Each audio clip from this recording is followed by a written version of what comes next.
Hi, I'm back for a quick video because I have a lot of thoughts and I want to tell you these thoughts. I hate being like other people and I really didn't want to do content on this game even though I was for sure going to be playing it. The reason why I didn't want to do content is because everyone's making content about it and I didn't want to be like everyone else, which is why I usually talk about games that nobody's talking about. Like I've played a lot of Fantasy Life and I haven't talked about it at all because everyone's already talked about it. So, I just wanted to do my pros and cons of the game. This is going to be really quick and simple and just all of my thoughts. I've written notes, so we're going to get started. I recorded 40 minutes of me playing just now, so you can watch me play it while I tell you my thoughts. So let's get started. We're going to start with the pros.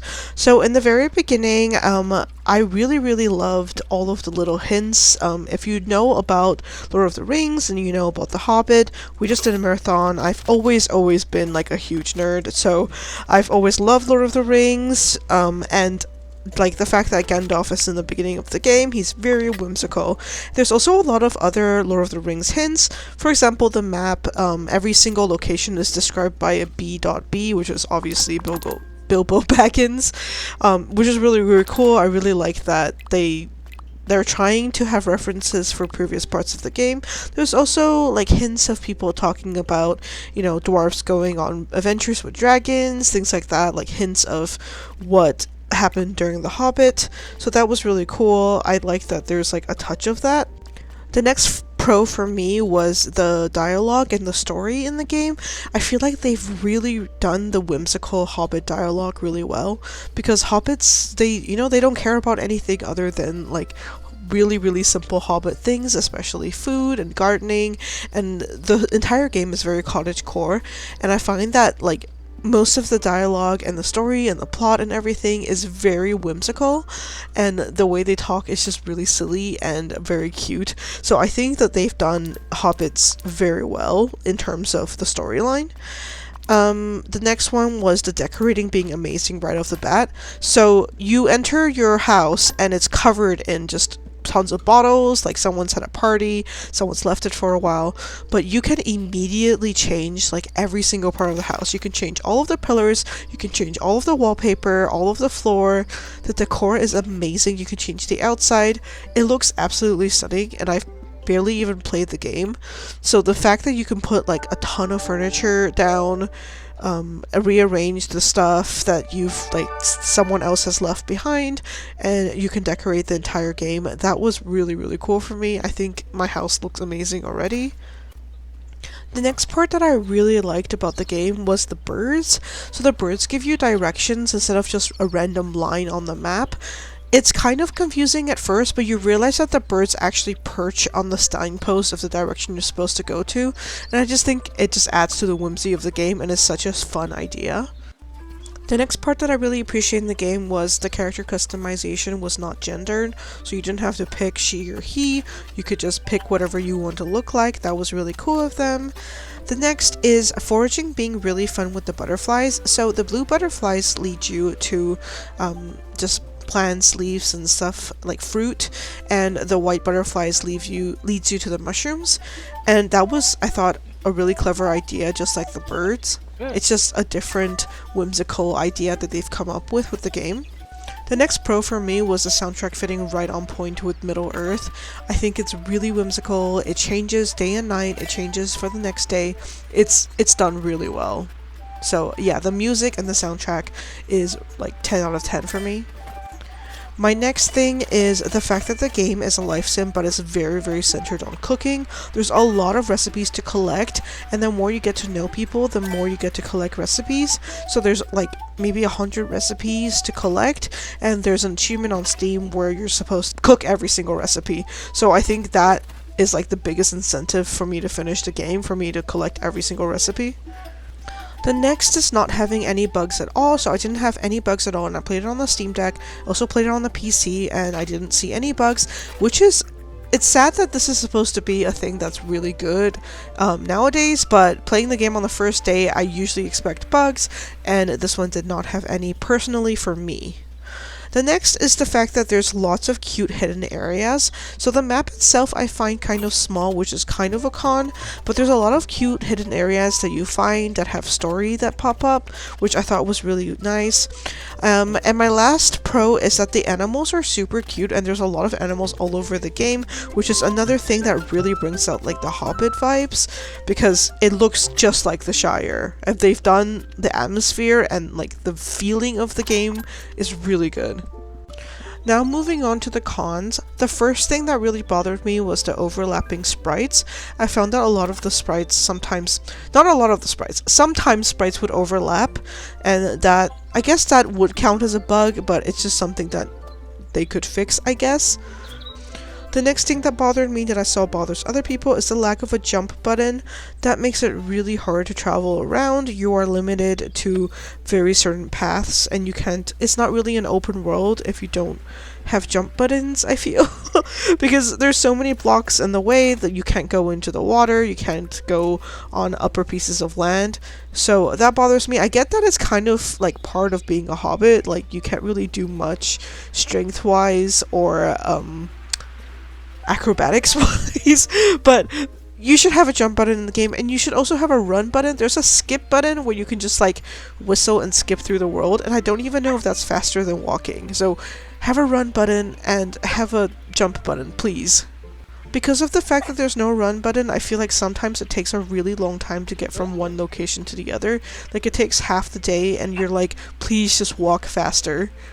The next I've heard a lot of people complain about is the limited backspace. I get it. It's also supposed to be part of the immersion. Like, a hobbit shouldn't be able to carry that many things, but it's kind of annoying because, like, fish and other things don't stack, and some things only stack up to 9, so it's annoying, but you have to keep going home, and it also takes forever to get home. So yeah, that's kind of annoying, but it does increase when you keep playing. The next is the fact that you can't approach villagers to chat on this just a specific quest. So if you go up to a villager and you try to talk to them, they'll just basically say goodbye to you unless there's a specific quest going on.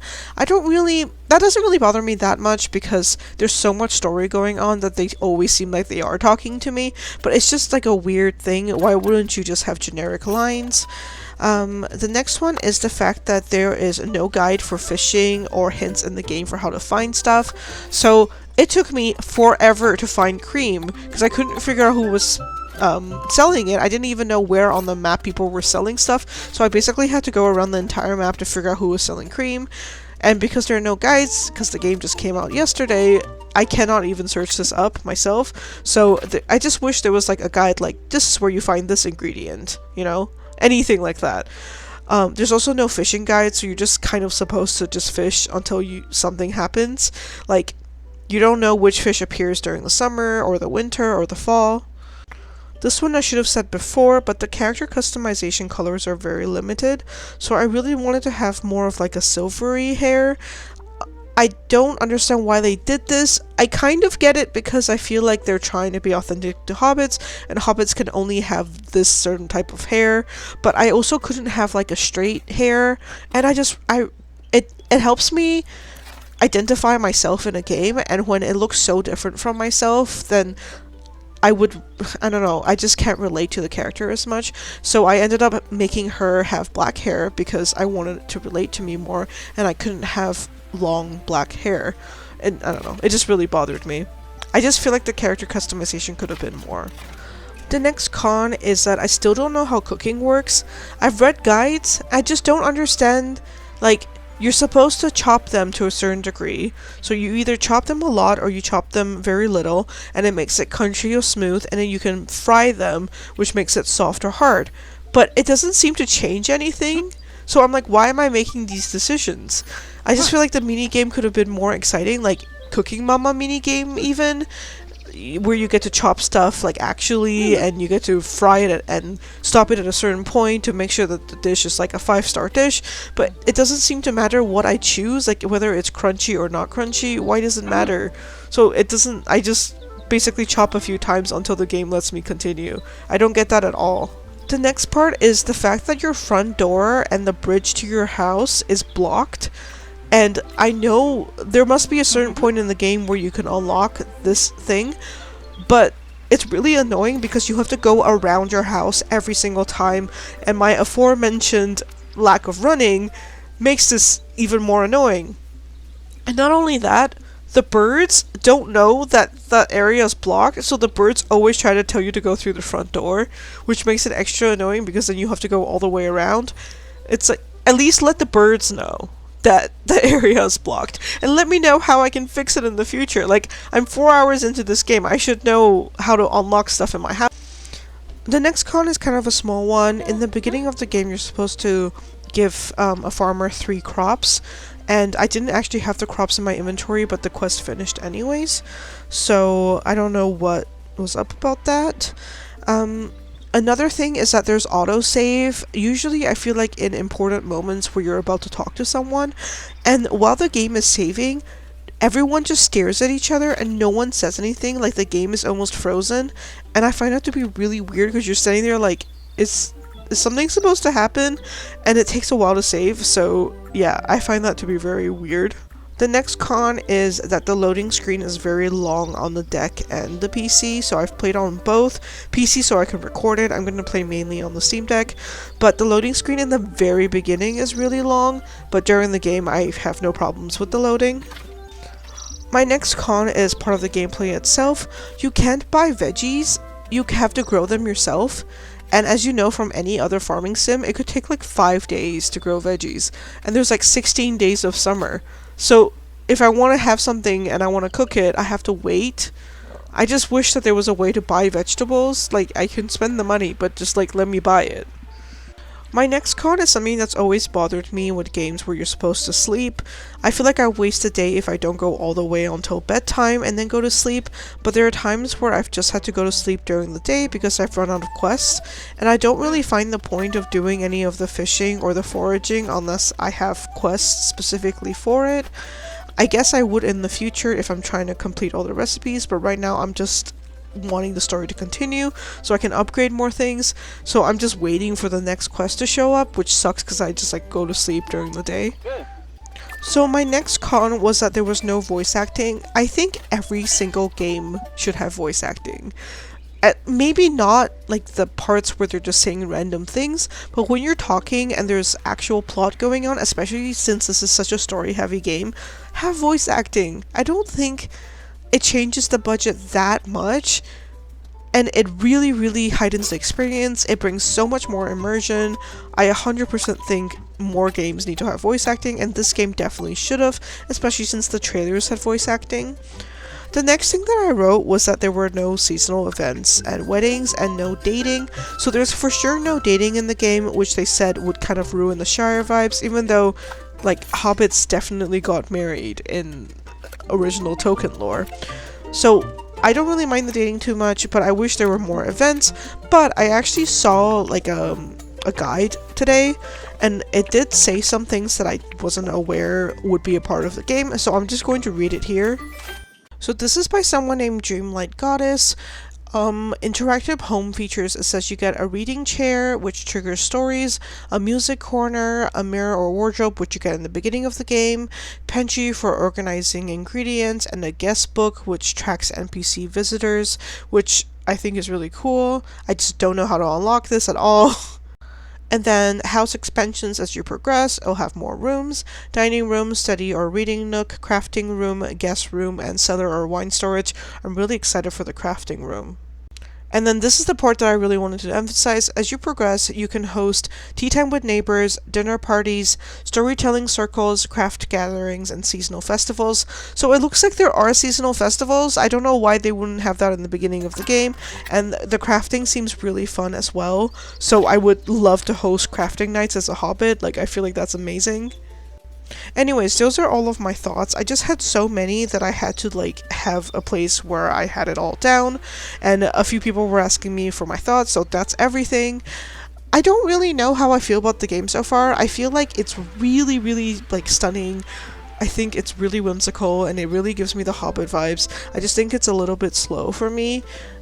It's just, I feel like there's times where I don't know what I'm supposed to be doing next or what is happening, and I feel like it'll be very tedious to actually do every single recipe because it takes so long to go around. Please just run faster.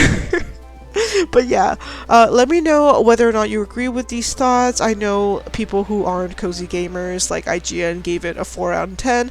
I don't think it deserves a 4 out of 10, but I don't think it's like an S tier game either. Yeah, so let me know, and make sure you like and subscribe, and join my Discord. Bye!